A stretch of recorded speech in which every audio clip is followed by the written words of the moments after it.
आज की डेट में महंगाई बढ़ती जा रही है, दवाइयाँ महंगी होती जा रही है, सब कुछ महंगा होता जा रहा है, लेकिन ये है कि ईमान बहुत ज़्यादा सस्ता हो गया है। देख रहा था अभी आपके आंखों से भी आंसू आ रहे थे, क्या वजह? असली कारण यही है कि हमने विश्वास किया कि हमारा पैसा हमें मिलेगा, तब हमें मुश्किल हो रही है। हम कहाँ से लें पैसा? सारा तो हमने यहीं जमा किया था।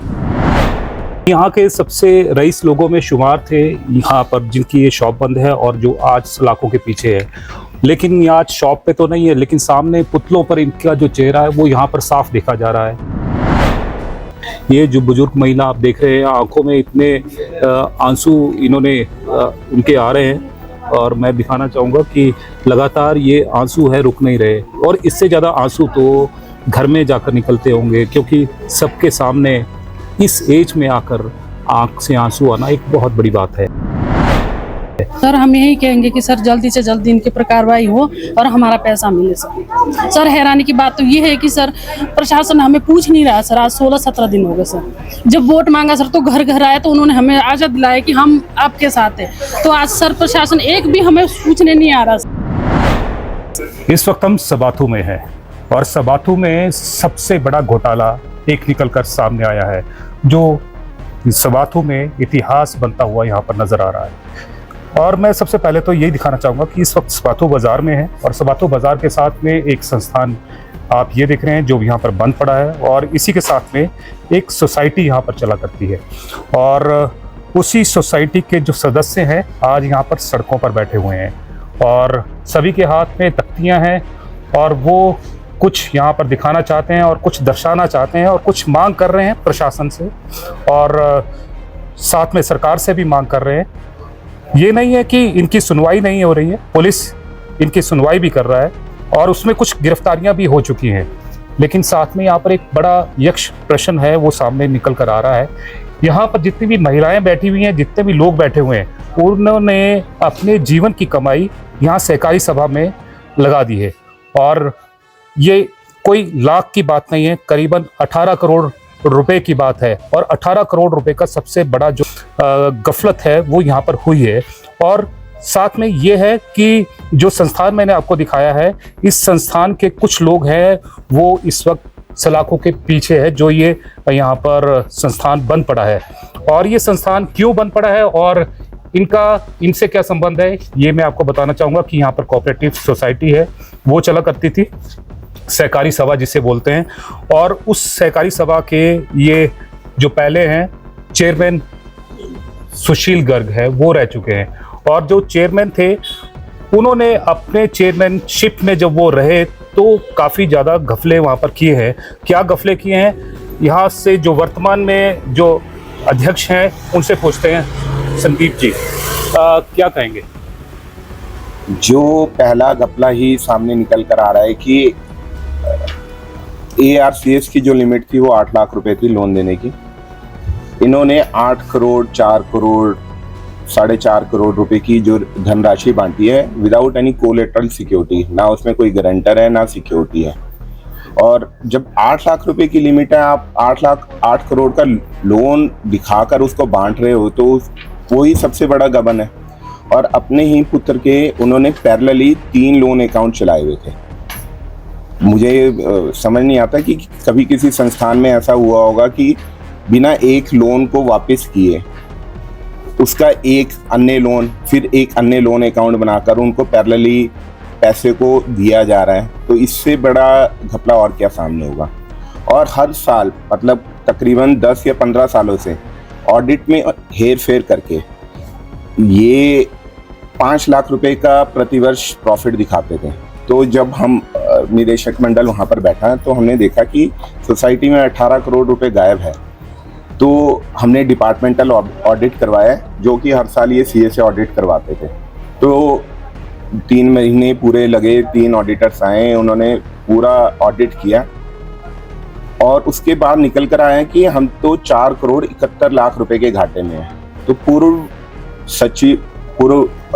जो चेयरमैन है और जो सभा का सचिव है, हमने उनसे पूछा कि ये इतने बड़े धनराशि का जो घोटाला है, ये 5 करोड़ भी लॉस है, ये सोसाइटी का पैसा कहाँ पर चला गया? सबसे बड़ा गबन ये भी है कि और कई ऐसे हमने जांच की तो पाया कि फर्जी खाते हैं जिनका ना कोई KYC है, ना अस्तित्व है, उनके नाम पर लोन स्टैंड है। तो इस तरह की खामियां पाई गई। और मेरा तो ये मानना है कि अगर सहकारी सभा या प्रॉपर किसी इन्वेस्टिगेशन इकोनॉमिक यूनिट से इसकी जांच करवाई जाएगी तो हर वित्तीय लेन देन में कोई ना कोई घपला निकल कर सामने आएगा। तो अभी किन पर कार्रवाई यहाँ पर हुई है और कितने लोग हैं जो अभी सलाखों के पीछे हैं?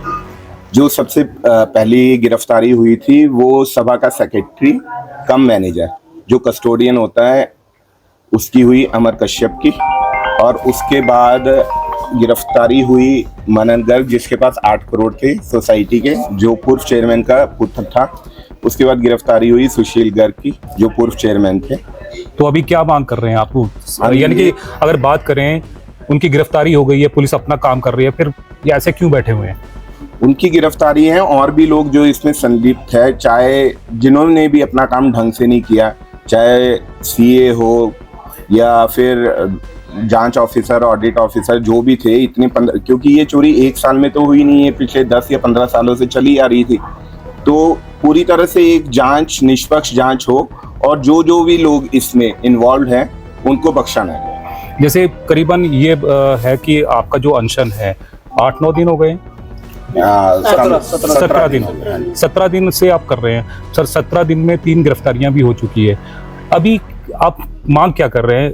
क्यों अनशन पे बैठे हुए हैं? क्योंकि गिरफ्तारियां तो हो गई है तो पुलिस तो कार्रवाई कर रही है। गिरफ्तारियां अभी 3 लोगों की हुई है। अभी इसमें और भी अगर जांच बिठाएंगे तो और भी लोग निकल कर सामने आएंगे जिन्होंने ये पैसा लिया हुआ है और कई सालों से उसको लौटा ही नहीं रहे, ना उसको NPA में डाला है ना कहीं डाला है। तो ये लोनिंग है ही नहीं, तो पैसा गबन है। उसमें सिर्फ एक 8 करोड़ के आरोपी को आपने पकड़ा है। बाकी मैं जोगिंदर सिंह, दी सुबातु अरुण गैर कृषि ग्रीन एवं बचत सहकारी सभा समिति का जोगिंदर ठाकुर, वाइस चेयरमैन। आप सभी मीडिया कर्मी का यहाँ सुबाटू आने पे धन्यवाद करता हूँ। क्या घोटाला मानते हैं और कैसे मानते हैं? हमें इसमें आए हुए लगभग तकरीबन आप 6-7 महीने हुए हैं। तो जब हम आए तो लगभग हमने सरकारी डिपार्टमेंट से CA से ऑडिट कराया। तो ऑडिट में लगभग 1-1.5 महीना 2 महीना लग गया हमारा। 1 जनवरी लगभग हुआ ऑडिट, दिसंबर में हम बैठे हैं।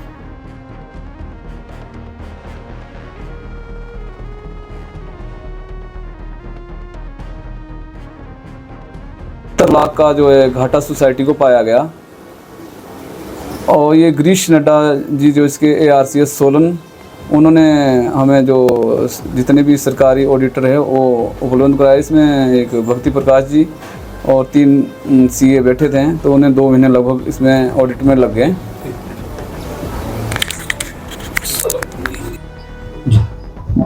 लगभग दो महीने इसमें ऑडिट में लगे। और जब हमने ये पाया कि 4 करोड़ 71 लाख रुपए का सोसाइटी को घाटा हो रहा है, पिछले ये काफ़ी टाइम से चला हुआ है, लगभग 2015 से चला हुआ है ये। तो इन जो पुराने चेयरमैन थे वो अपने प्राइवेट CA से ऑडिट कराते थे और अपने मनमाने तरीके से, मानो या जो भी हो, प्रॉफिट 5 लाख 4 लाख अपने आइडिया से ही बना के वो दिखा देते थे। और जब जनरल इजलास होता था, हर साल अप्रैल में जनरल इजलास होता था, तो लोगों को बता देते कि 4 लाख 5 लाख का।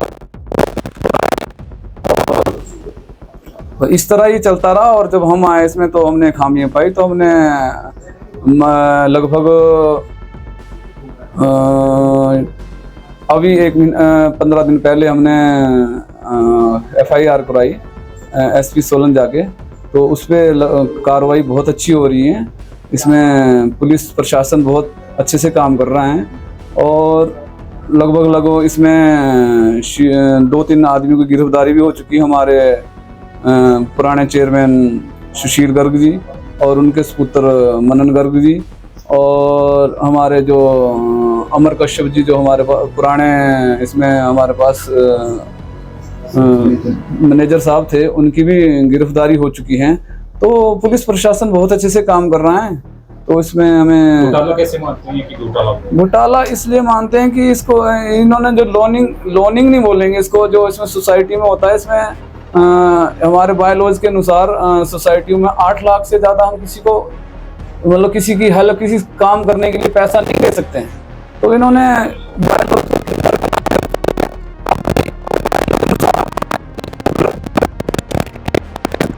वाइस चेयरमैन हूँ, ये डायरेक्टर हैं, तो हम 1 रुपया भी इसमें अपने को नहीं ले सकते। 25 पैसे हम अपने को नहीं ले सकते बिजनेस के लिए या लोनिंग नहीं कर सकते।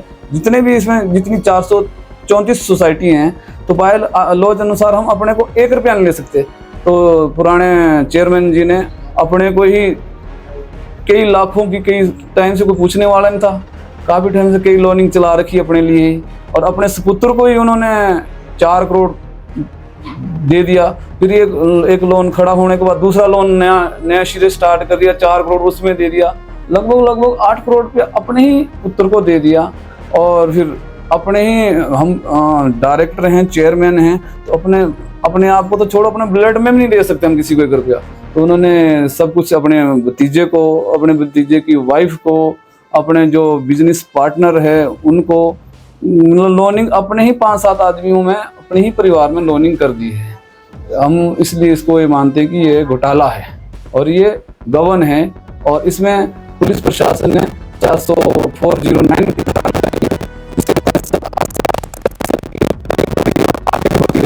जो मेरा अपना मानना है। पैसा कैसे रिकवर होना चाहिए? पैसा जिस तरह से ये पैसा रिकवर होगा कुड़की पे ही, जहां तक हमें लग रहा है। अगर ये चाहें, जो गिरफ्तारियां दे रहे हैं, अगर ये चाहें देना चाहें तो इनसे हाथ जोड़ के विनती है। इससे हमारा स्पाटू शहर की बहुत बदनामी हो रही है। हमारा किसी से भी कोई निजी लड़ाई नहीं है, चाहे पुराने चेयरमैन है, पुराने डायरेक्टर या लोनिंग है, हमारी किसी से कोई द्वेष भावना नहीं। हम चाहते हैं हमारे 2134 आदमियों का खाता धारक इसमें हैं, उनका पैसा मिले। हमारी लड़ाई ये है, इसीलिए हमने निर्णय लिया 25/6/2024 को हम अनशन पे बैठ गए, हम कमेटी मेंबर। इसमें हमारे सभी खाता धारकों का भी सहयोग मिल रहा है और अभी तक चला हुआ। आज इन्होंने कभी बताया नहीं, सिर्फ वहाँ खड़े होकर मंच पे बड़ी बड़ी बातें होती थी कि जी हमारे पास इतने करोड़ की FDR है, इतने करोड़ सेविंग है, इतने करोड़ RD है। तो वो रिटर्न में देते थे कि वैसे ही वर्बली बोलते हैं? उसमें जैसा पता लगा कि जो ये ऑडिट कराते थे किसी CA से, उनसे फर्जी डॉक्यूमेंट बनवाया करते थे। ये वो फर्जी वो दिखाते थे उसमें एप्रिशिएशन कि इस साल हमें 4 लाख का फायदा हुआ या 5 लाख हुआ। तो उसमें जैसे बताया गया कि पिछले 10 साल से ये जो गड़बड़ी चल रही है उसको अगर कुल किया जाए तो नियरली 40 लाख रुपया तो फर्जी है, जो कि ऐसा दिखाया गया कि इट इज़ ऑन प्रॉफिट। और क्या होता था कि उसमें मैं भी दोषी हूँ, मैं ये नहीं कहता हूँ। जब भी जर्नल इजलास होता था साल के बाद तो 200 रुपये TADA दी जाता हर निवेशक को। हमें नहीं पता था कि वो लॉलीपॉप था, आज हमें पता कि वो लॉलीपॉप दिया जाता था कि कोई रोने से पहले ही उसके मुंह में लॉलीपॉप डाल दिया जाए। हालांकि हम रोते नहीं थे, और वो कहते हैं कि बाई चांस कल को ये रोने लग जाए तो उससे पहले इनके मुंह में लॉलीपॉप। संस्था की पोजीशन क्या आप मान रहे हैं? संस्था की पोजीशन ये है कि 20 करोड़ रुपए की देनदारी है और सभा के खाते में 20 लाख रुपए भी नहीं है। तो आप ये सोचोगे कि जो 99% ऑफ द पब्लिक मनी है, जो इन्वेस्टर्स की मनी है, वो सभा से गायब है। तो आने वाले टाइम में तो हमें यही दिख रहा है कि हमारा पैसा डूब ही जाएगा अगर कार्रवाई नहीं होगी तो। आपसे फिर से अभी मुलाकात करते हैं, लेकिन यहाँ पर कुछ महिलाएं हैं, महिलाएं भी यहाँ पर बैठी हैं और सभी के जो माथे पर है जो चिंता की लकीरें हैं वो आप यहाँ पर देख सकते हैं। कई इसमें बीमार भी चल रही हैं, कईयों ने अपने ज़िंदगी का सारा पैसा इसमें लगा दिया है, और यहाँ तक कि कोई नेशनलाइज जैसे बैंक होते हैं उसमें भी खाता नहीं खुलवाया। उन्हें पूरा विश्वास था कि ये जो सोसाइटी है उनका ख्याल रखे कि ज़्यादा जो परसेंटेज है इंटरेस्ट का वो देगी, लेकिन यहाँ पर वो तो छोड़िए कि इंटरेस्ट मिलेगा, यहाँ पर तो जो मूलधन है जो इन्होंने खून पसीने कमा कर अपने जो बैंक में है यहाँ पर जमा किया था, लेकिन वो भी नहीं मिल रहा। क्या कहेंगे मैम आप? यही कहेंगे हमारा पैसा मिलना चाहिए, हमें उनके ऊपर कार्रवाई होनी चाहिए और हमें हमारा पैसा दो, हम उठ जाएंगे, जैसे मिलेगा हम उठेंगे ही वैसे। जैसे कंडीशन आपको बता दी है कि 20 लाख सोसाइटी के पास है, सब सामने आना चाहिए। तो कैसे यानी कि पैसा मिलेगा आपको? क्या उम्मीद लग रही है, किससे उम्मीद लग रही है? प्रशासन से करेंगे, कोई करेंगे ही, नहीं करेंगे तो देखी जाएगी कौन नहीं करता है, करेंगे। आपने जब पैसा जमा कराया और तब आपने एक बार भी यानी कि पता नहीं चला कि इस तरह का घपला चल रहा है? बिल्कुल पता नहीं चला जी, हमें 5-6 महीने से पता चला, तब से हम आए हैं और तब से इन्होंने मना कर दी भी नहीं है, जब आएगा तब देंगे, जब आएगा जब देंगे। तो हमें तो अभी चाहिए, एट ए टाइम चाहिए होता है। आपने किस किस के अकाउंट यहाँ पर खुलवाए थे? मेरा है, मेरे हस्बैंड का है और मेरी बहू का है। तीनों का है? तीनों का है। तीनों का पैसा कितना? 10 तक होगा, 12। एक तो हो गई थी पहले मैच्योर, वो तो हमने 6-7 महीने पहले निकाल ली थी, पर एक पिछले महीने हुई है मैच्योर, वो भी नहीं मिली, इस महीने हुई वो भी नहीं मिली। तो FD हमारी। जैसे मैं आपको देख रहा था अभी, आपके आंखों से भी आंसू आ रहे थे, क्या वजह है? घर मकान तोड़ के फेंका हुआ, काम चला हुआ इनके, इसलिए उम्मीद थी भी यहाँ से निकालेंगे फिर करेंगे, पर नहीं दिया इन लोगों ने। आप यहाँ पर देख सकते हैं कि सभी महिलाओं का एक ही हाल है और वो रो रही है।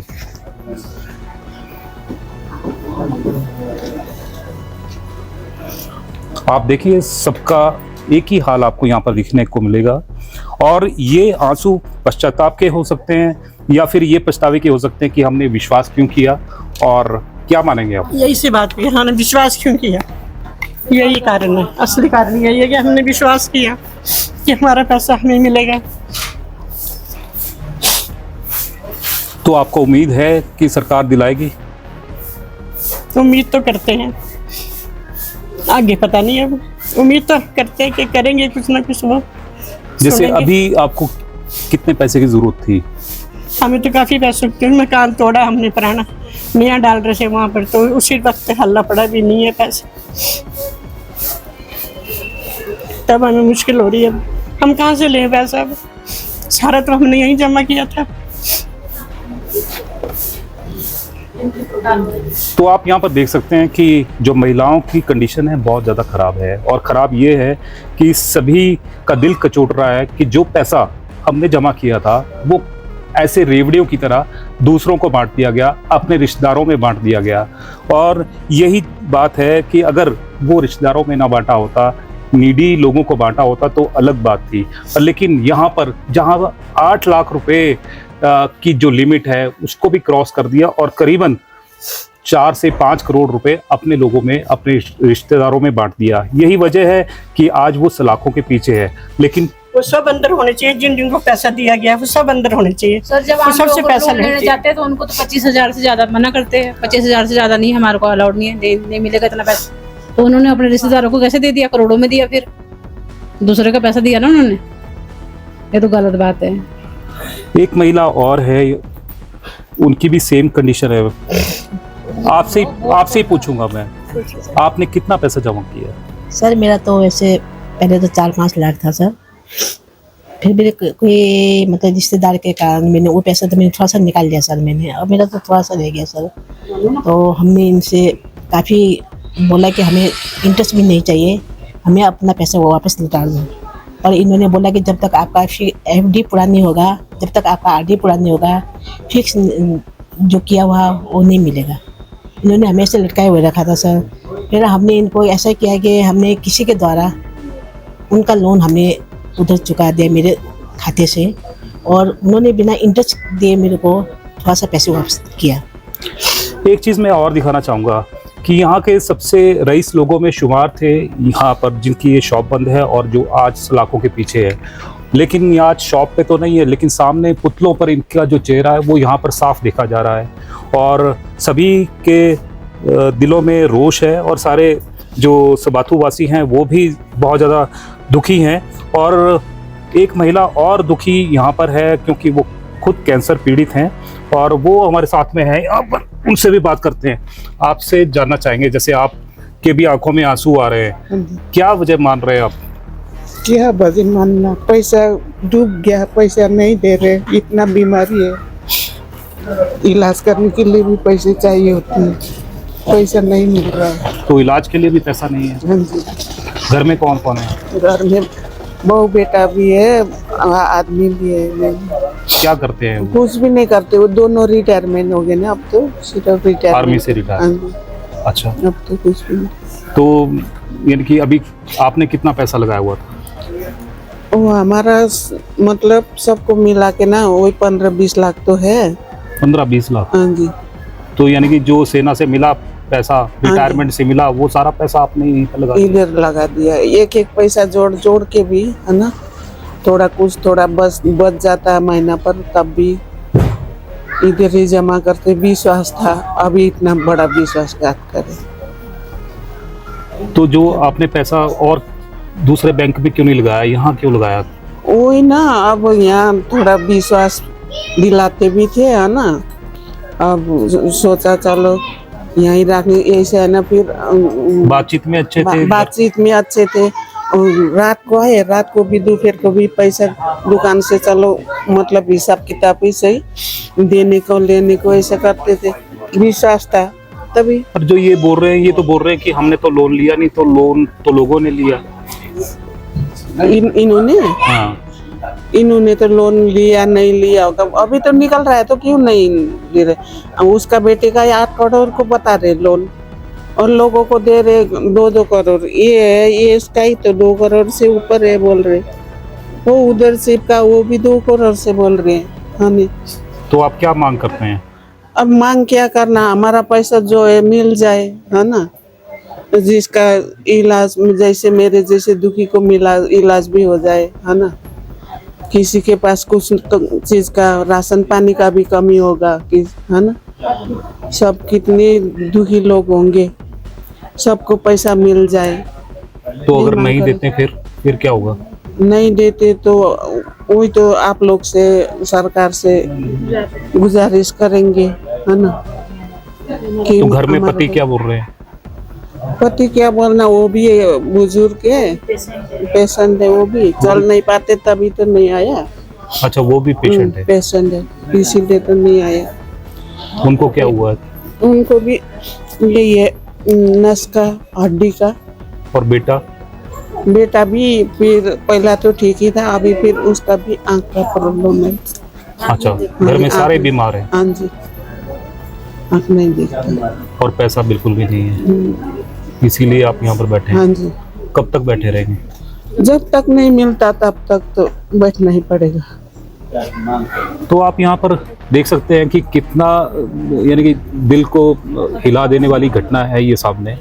ये जो बुजुर्ग महिला आप देख रहे हैं, आंखों में इतने आंसू इन्होंने उनके आ रहे हैं, और मैं दिखाना चाहूँगा कि लगातार ये आंसू है, रुक नहीं रहे। और इससे ज़्यादा आंसू तो घर में जाकर निकलते होंगे, क्योंकि सबके सामने इस एज में आकर आंख से आंसू आना एक बहुत बड़ी बात है।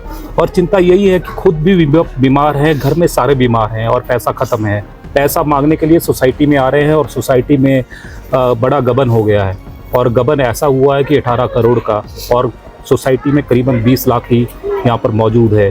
और अभी सभी ये उम्मीद कर रहे हैं कि सरकार दिलाएगी। सरकार कैसे दिलाएगी, कितना वक्त यहाँ पर लगेगा, और तब तक इन लोगों को क्या होगा, ये कुछ समझ में नहीं आ रहा है। एक और महिला भी है हमारे बीच में, क्या कहेंगे? सर हम यही कहेंगे कि सर जल्दी से जल्दी इनकी पर कार्रवाई हो और हमारा पैसा मिले सर। सर हैरानी की बात तो ये है कि सर प्रशासन हमें पूछ नहीं रहा सर। आज 16-17 दिन हो गए सर। जब वोट मांगा सर तो घर घर आए, तो उन्होंने हमें आशा दिलाया कि हम आपके साथ हैं। तो आज सर प्रशासन एक भी हमें पूछने नहीं आ रहा सर। हम हमारी यही मांग है सर कि जो इन्होंने अपने रिश्तेदारों में, अपने बेटों में पैसा बांटा है सर, तो जल्दी से जल्दी इनके ऊपर कार्रवाई हो और हमारा पैसा हमें वापस मिले सर। पर ये तो बोल रहे हैं कि ये तो हमने नहीं लिया हुआ, ये तो सबातू के जो लोग हैं उन्होंने लिया हुआ है। नहीं सर, इन्होंने, इनके खुद के बेटे ने सर 8 लाख रुपए गबन किया हुआ सर। इन्होंने अपने ही पार्टनर 8 करोड़ सर, इन्होंने अपने ही पार्टनर के लिए अपने ही रिश्तेदारों में पैसा बांटा है सर। आपका पैसा था वो? जी सर, हमारा पैसा है सर। हमें नहीं पता सर इतनी कोठियां डाल दी कि हम अपने पैसे से डाल रहे सर। ऐसे सारा दिन कमा रहे हैं सर, और ये एसी में थे सर, जब बैठे हुए पंखे के नीचे थे सर बैठे, तो मजदूरी कर रहा था सर। वो पैसा लेके इनको दिया सर, तो ये हमारे ही पैसों से ऐश कर रहे थे सर। आप क्या करते हैं? सर मैं आर्मी से रिटायर है मेरे हस्बैंड, तो सर हमने आर्मी से जो पेंशन के पैसे है सर, उसमें से बच्चों के मुंह से छीन के सर, माता पिता 80-80 साल के सर घर में, हमने फ्यूचर में काम आएगा बोल के सर एक पैसा जोड़ा था सर हमने। तो हमें पता नहीं था सर कि हमारे पैसों से ऐश कर रहे हैं। इन्होंने 4 मंजिल की कोठियां डाल दी सर। हमारे को पता नहीं था कि हमारे को एक विश्वास दिलाते थे सर कि हम करेंगे सर, वो करेंगे। तो हम एक विश्वास से सर, आज हमारे साथ विश्वासघात हुआ सर। तो हम हमारे से सरकार से यही गुजारिश है सर कि इनके ऊपर कार्रवाई हो और हमारा पैसा हमें वापस दिला जाए। चलिए अब अध्यक्ष जी से भी पूछ लेते हैं और उपाध्यक्ष से भी पूछते हैं कि अध्यक्ष जी आपसे यानी कि जानना चाहेंगे, अब ये महिलाओं का तो बहुत बुरा हाल है, इस वक्त कंडीशन बहुत ज़्यादा ख़राब है। आप क्या मानते हैं कि जो इनका पैसा कब तक मिल सकता है? क्या आप दबाव बना रहे हैं, किस पर दबाव बना रहे हैं, क्या आपकी आगे की कार्रवाई रहेगी? हम किसी पर बेसिकली दबाव बनाने के लिए यहाँ पर नहीं बैठे हैं। हम अपनी एक जायज़ मांग जो हमारी है कि लोगों का पैसा उन तक पहुँचना चाहिए। सहकारिता विभाग ने 15 साल से अगर अपना काम ठीक ढंग से किया होता, इनके जो सीए की ऑडिट्स है और अगर उन्होंने एक सर्कुलर निकाला है कि 8 लाख रुपए से ऊपर लोनिंग नहीं होनी चाहिए, पिछले 15 सालों से वो लोनिंग करोड़ों में चल रही है, अगर उन्होंने विभाग ने अपना काम सही से किया होता तो लोगों का पैसा यहाँ पर फंसता ही नहीं। और सबसे बड़ी बात, जो हर साल वो सीए से ऑडिट दिखवा रहे हैं, 5 लाख रुपए का प्रॉफिट दिखा रहे हैं और लोनिंग इतनी ज़्यादा हो रखी है, 8-8 करोड़, 5 करोड़, 3 करोड़, तो वो प्रॉफिट में कैसे आएगा? तो सहकारिता विभाग में जो ऑडिट ऑफिसर बैठे हैं, अगर उन्होंने अपना काम सही ढंग से किया होता तो लोगों का पैसा यहाँ पर फंसना ही नहीं था। तो हम यहाँ पर किसी पर दबाव बनाने नहीं बैठे हैं। हम ये बोल रहे हैं कि इस पूरे जो मामले की है जांच निष्पक्ष रूप से होनी चाहिए और जो भी दोषी हैं उनको सज़ा मिलनी चाहिए, सज़ा भी मिलनी चाहिए। और सज़ा के बाद पैसा ख़त्म नहीं होता, उनसे पैसा भी रिकवर होना चाहिए। जो भी उनकी प्रॉपर्टीज़ है या मनी ट्रेल उन्होंने की है, अपने धन को कहीं और निवेशित किया है, उस मनी ट्रेल का भी पता लगना चाहिए। तो हमारी ये मांग है कि एक स्पेशल इकोनॉमिक यूनिट इस पूरे केस को देखे, क्योंकि मेरा ये मानना है कि इन्वेस्टिगेशन ऑफिसर एक स्पेशलाइज्ड हो, जो एक इकोनॉमिक यूनिट होती है उनके पास स्पेशलाइज्ड इकोनॉमिक के सारी रेमेडीज होती हैं, मनी ट्रेल्स वगैरह सब कुछ। पर इसमें सबसे बड़ी बात ये आ रही है, कई महिलाएं इसमें उनकी बहुत ज़्यादा कंडीशन ख़राब है, किसी का घर टूटा हुआ है, कोई बीमार है, किसी को इलाज के लिए पैसे चाहिए, तो ये बहुत प्रायोरिटी में रखने वाली बात है ये। पर लेकिन इसमें ये है कि जो सरकारी कार्रवाई होती है वो तो बिल्कुल आराम से होती है, हो सकता है कि इसमें सालों लग जाए। तो फिर इसमें कैसे, मैं दबाव बनाने की बात कर रहा था कि ऑफिसर्स के ऊपर कैसे दबाव बनाएंगे, आप कैसे अधिकारियों पर दबाव बनाएंगे, क्योंकि अब सारी जिम्मेवारी और बहुत बड़ी जिम्मेवारी आप लोगों पर है, क्योंकि आप अध्यक्ष हैं, ये उपाध्यक्ष हैं। क्या कहेंगे आप? जब से गिरफ्तारियों का माहौल शुरू हुआ है तो कई छोटे लोनिस जो पैसे नहीं दे रहे थे उनसे हमारा संवाद हुआ है, क्योंकि मेरा ये मानना है कि संवाद कभी ख़त्म नहीं होना चाहिए पैसों की रिकवरी के लिए। अगर वो अपना पैसा देना चाहते हैं और हमें फुल क्राइटेरिया से अपना पैसा दें ताकि लोगों को राहत मिले, और हम ये देखेंगे कि जो भी प्रियोरिटी में हमारे पास पैसा आएगा, जो भी यहाँ पर लोग जिनकी हालत ख़राब है उनको प्रियोरिटी पर पहले पैसा दिया जाएगा। आपसे भी जानना चाहेंगे कि जैसे यहाँ पर पता चला कि घपला है, घपला पकड़ा कैसे गया, कब पकड़ा गया और क्या कहेंगे आप? ये घपला एक हमारे ही निवेशक बोले या इनके बिजनेस पार्टनर बोले, उनकी एक कंप्लेंट पे ये घपला पकड़ा गया है। उसके द्वारा ARCS सोलन गिरीश नटादी द्वारा एक ऑडिटर भेजा गया जिसका नाम राकेश ठाकुर है। उसके माध्यम से हमें पता लगा कि इसमें बहुत सी खामियां हैं। आपसे जानना चाहेंगे कि कार्रवाई कितनों पर चाह रहे हैं आप, किन किन लोगों पर और चाह रहे हैं आप, क्योंकि कार्रवाई होने के लिए ही आप यहाँ सभी लोग बैठे हैं और इतना अनशन कर रहे हैं। कार्रवाई यानी कि आप कितने लोगों को दोषी है वो मान रहे हैं? हम दोषी मान रहे हैं जिनको भी नियमों के विरुद्ध without any collateral security 8 lakh रुपए से ऊपर की लोनिंग हुई है, हम उन सभी को, और जो अपना धन वापस नहीं लौटा रहे जो यहाँ से उन्होंने लिया है, हम उन सभी को दोषी मान रहे हैं। लगभग कितने लोग होंगे इस तरह के? कम से कम जो 8 लाख रुपए से ऊपर हैं, कम से कम 15 या 20 लोग होंगे। जैसे ये जो लिस्ट बनाई है, ये लिस्ट में कौन कौन लोग शामिल है? इसमें जो लिस्ट में नाम है जी, इसमें भूमेश गर्ग जो नाम है ये इनका भतीजा है, जिनके पास आप देखेंगे कि 2 करोड़ 63 लाख रुपए हैं। श्री मनन गर्ग सुपुत्र पूर्व चेयरमैन सुशील गर्ग, इनके पास इनके 2 लोन अकाउंट देखेंगे आप, एक नहीं 2 लोन अकाउंट, तो आपको इससे ही पता चलेगा कि कितना बड़ा फ्रॉड है ये। तो 2 क्यों हुए कि पहले इसमें फॉल्टी आ गए? इसमें फॉल्टी आ गए। ये एक FD 137 करके लोन अकाउंट है, 4 करोड़ 73 लाख इसमें डिफॉल्ट हो गया, तो उनको नया SD 351 लोन अकाउंट बनाकर दोबारा से उनको 3 करोड़ रुपए बांट दिए गए। इसमें श्री आनंद अग्रवाल ये डायरेक्टर भी रहे हैं और इनके व्यावसायिक पार्टनर भी हैं, जिनके पास 1 करोड़ 81 लाख रुपए हैं।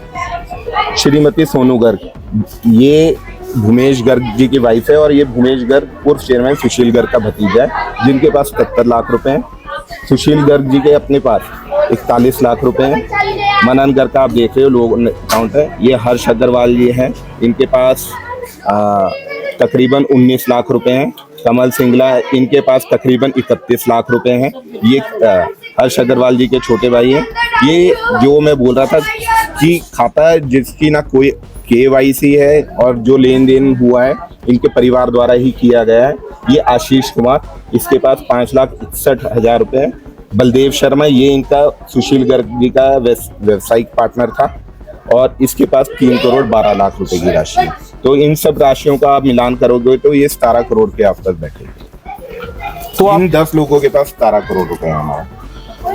तो आप देख सकते हैं कि करीबन 2 से 3 हजार जो लोग हैं सदस्य हैं, लेकिन उसमें से 10 लोगों के पास ही करीबन 18 करोड़ रुपए लोन के रूप में दे दिया गया है। और यहाँ पर आप देख सकते हैं कि 10 से ज़्यादा लोग अभी यहाँ पर बैठे हुए हैं जो धरना प्रदर्शन कर रहे हैं, और इन्हीं लोगों का जो पैसा है वो यहाँ पर सोसाइटी में था, लेकिन इनका पैसा इनको नहीं मिल रहा है, दूसरों को मिल रहा है, और दूसरों ने उस पैसे का क्या किया और इतना पैसा कहाँ लगाया ये तो इन्वेस्टिगेशन में पता चलेगा। लेकिन ये पैसा वापस आता है और उसमें कितना टाइम लगता है ये तो यानी पुलिस प्रशासन और दूसरे ARCS हैं वो ही इसके ऊपर डिसाइड कर सकते हैं। लेकिन यहाँ पर जितने भी यहाँ पर चुने हुए सदस्य हैं, जो अध्यक्ष हैं, उपाध्यक्ष हैं और तमाम जनरल सेक्रेटरी हैं, वो पूरी पुरजोर कोशिश कर रहे हैं कि इन लोगों का जो पैसा है वो जल्द से जल्द वापस आए। इसीलिए हो गए 17 दिन हो गए हैं यहाँ पर क्रमिक अनशन पर ये लोग बैठे हुए हैं। उसमें बुजुर्ग महिलाएं भी हैं, बच्चे भी हैं और बड़े भी हैं, और सबकी दिक्कत परेशानी यही है कि पैसा ख़त्म है। आज की डेट में महंगाई बढ़ती जा रही है, दवाइयाँ महंगी होती जा रही है, सब कुछ महंगा होता जा रहा है, लेकिन ये है कि ईमान बहुत ज़्यादा सस्ता हो गया है।